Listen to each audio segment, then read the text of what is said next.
بعض بدبختان په دغه اوقاتو کې پر قربانۍ باندې اعتراضات کوي. هغه کسان چې د عقل په اتباع کې غرق دي، د عقل غلامان دي، یا خپل عقل یې د ځان دپاره بادار بللی، هغه پر قربانۍ باندې بعضې شبهات لري، بعضې اعتراضونه لري چې دا دومره حیوانان حلالول دا خو اقتصاد ته ضربه ده، اقتصادي زیاده. د دې پر ځای چې دا دومره حیوانان حلالېږي غریبانو ته باید نقدې روپۍ ورکول شي. دا د حیوانانو سره ظلم دی، دا د حیوانانو زیاده، دا پلان دی، دا پلان دی.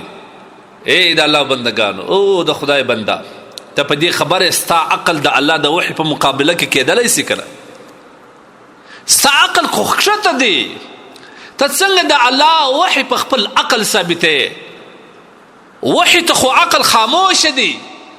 ګوره انسان ته الله د علم ذرایع ورکړي دي چې هغه په هغه کې قوایو خمسه دي. موږ تاسو وینو په خوله باندې څکل کوو، په پزه بویول کوو که نه، په غوږو باندې اورېدل کوو، په لاس باندې لمس کوو. دا علم موږ ته راکوي.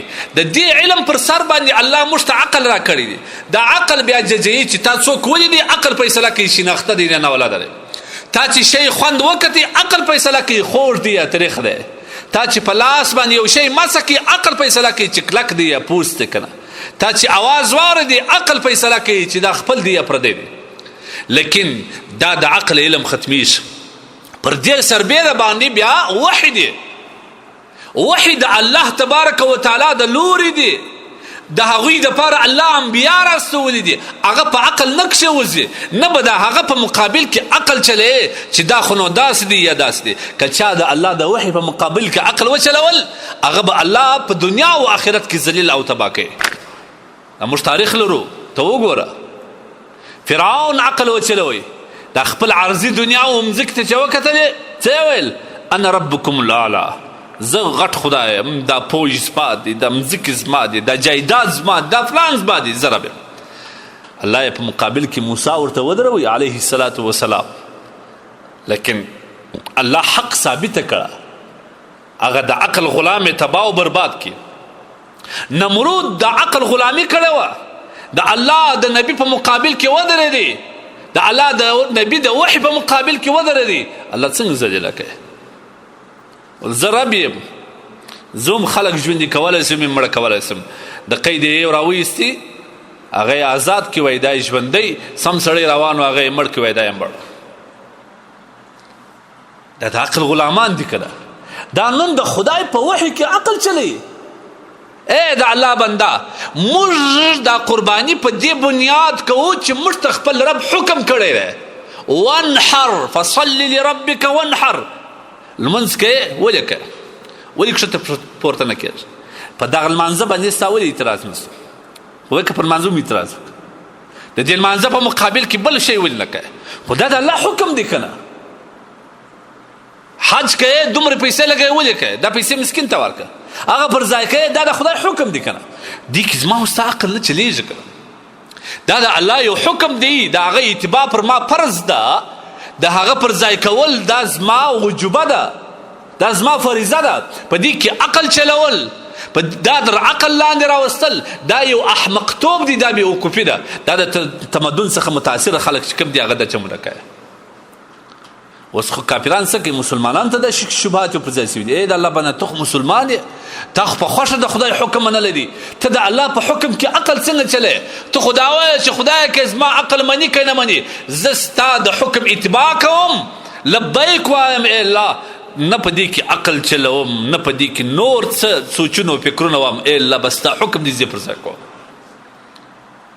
عقل د دې په مقابله کې کېدلی نشي. عقل به څه؟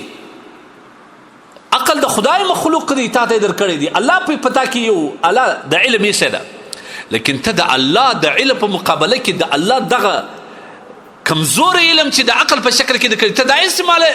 دا خو څومره بې عقلي ده که نه؟ دا خټه بې عقلي ده. نن خلک اعتراض کوي، اقتصادي مشکلات دي و فلان دي، اقتصادي ضربه ده، اقتصاد ته زیاده، او دون حیوانان سره ظلم دی. په دنیا کې چې هغه ستا عقل یې هم نه مني د الله وحی هم پر هغه باندې انکار کوي چې هغه ته الله اسراف ویل دي بیزاره ورته ویل دي هغه باندې ولې وخت اعتراض کوي ستا ځای خوږېږي کوم ځای چې دې خوږېږي هغه زه پېژنم چې ستا د الله د دې حکم یا د الله تبارک وتعالی په بندګي کې ته کمزوری یې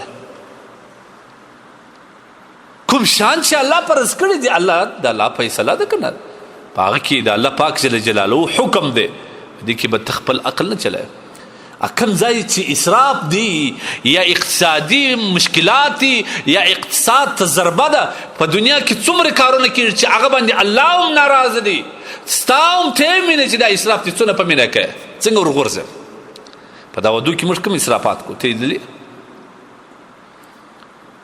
هغه الله حکم نه دی را کړی لکه ما وتا کو دلته چې الله حکم کړی دی په تا کې سوچ فکر پیدا سو ته دا دلته ستا د اقتصاد مینه راپورته سول دا څه شی دی هغه کسان چې بیا دا وایي چې دا اسراف دی هغه کسان چې وایي د حیوانانو سره ظلم دی د الله بنده د انسانانو سره ظلم شروع دی ته هغه دفاع کړی ده که ګورې دې ته هر یوه ته جواب نه وایم نه ویلی سم فقط د خپل مسلمانانو ورونو ته وایم چې د دې عقل د غلامانو په شبهاتو کې مه راځي د دې په اعتراضاتو کې مه راځي دا د عقل غلامان دي دا کمونیزم خلق دي دا خپل عقل ارڅ بولي موږ د عقل سربیره یو بل ذرایع د علم لرو چې د الله وحی دی چې په هغه کې عقل خاموش دی عقل به خاموشه کنې د عقل غلام کې د ځان جوړ کړي او د خدای په مقابل کې یا د الله د وحی په مقابل کې ودرېدلی بیا به د انجام ډېر خطرناک کې په تاریخ کې په قرآن کې وګوره لهذا دا اعتراضات کول دا شبهات کول دا د انسان کار نه دی چې سړی د خپل رب په حکم کې ته یو مخلوق یې ادنا مردارخور مخلوق یې الله په تا کې یو ذرایع د علم نصب کړي دي او ته بیا دا ذرایع د علم بیا د خدای په حکم په وحی کې چلایې دا څومره ناداجه ده خلک باید پوه شي په دې باندې کنې که پر دا لار روان و دنیا و آخرت به بیا بلې بیا وګوره چې د دې نتیجه به څه کېږي په کومه کنده کې الله اچوي